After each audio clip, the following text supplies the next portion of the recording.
In this video, I'm going to address tenaciousness, decency, and honesty. Now, to be tenacious, it's that ability that we have to hold on when everything around us is crumbling.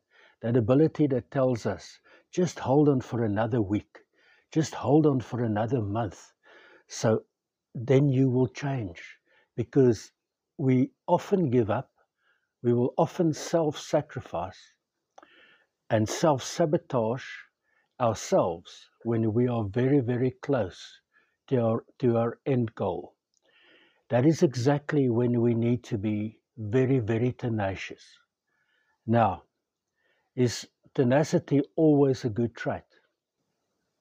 To answer that, I'm just going to look back at my life and just talk through a couple of things where tenacity worked for me and where it did not, so that we can form an idea whether we should always be tenacious or not.